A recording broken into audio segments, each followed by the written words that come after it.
Bonjour, je m'appelle Max Perrier, au restaurant Le Café du Peintre à Lyon 6e.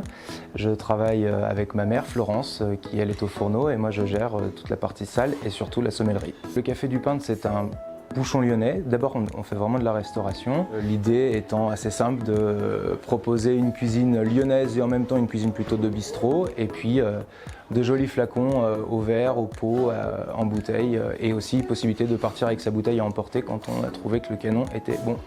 Si je devais choisir 3 cuvées en Crozes-Hermitage, la première serait un très joli canon chez Laurent Abrard. Je dirais que c'est la cuvée artiste parce que c'est un vigneron qui aime beaucoup le monde de la peinture. Alors comme nous, au Café du Peintre, voilà, ce sera la cuvée artiste. Et vous retrouverez le croquant du Crozes-Hermitage.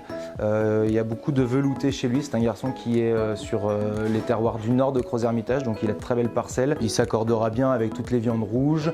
Nous, à midi, on avait fait un très joli canard aussi, qui était avec un petit jus de groseille. Et je pense que ça aurait pu faire un joli match parce qu'on n'est pas sur des tanins qui sont trop agressifs.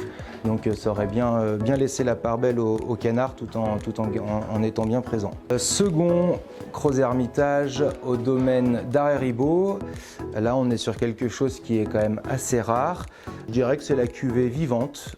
Pourquoi la cuvée vivante? Parce que c'est un vin qu'on pourrait qualifier de très libre. Quand on a envie de découvrir une autre vision de la Syrah, il faut s'intéresser à ce domaine parce qu'ils font des vins qui sont quand même vraiment identitaires et très intéressants. Au printemps, en cuisine, Florence elle avait proposé aux clients un pavé de veau qu'on faisait juste rôti avec un petit jus et des asperges. Je pense que ça aurait été un joli match. Le troisième flacon des Crozes-Hermitage, j'ai sélectionné le Clos des Grives de Monsieur Laurent Combier.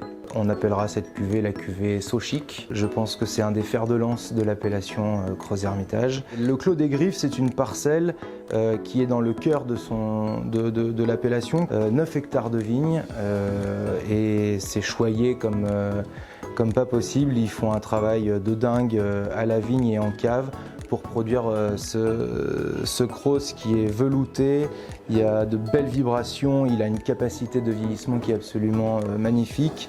Le genre de flacon qu'il faut absolument avoir dans sa cave pour le sortir pour les belles occasions. Là, en plein mois d'octobre, le gibier va commencer à arriver.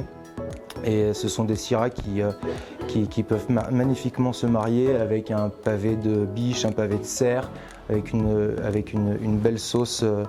Donc voilà, une Syrah qu'il faut absolument avoir dans son top 5.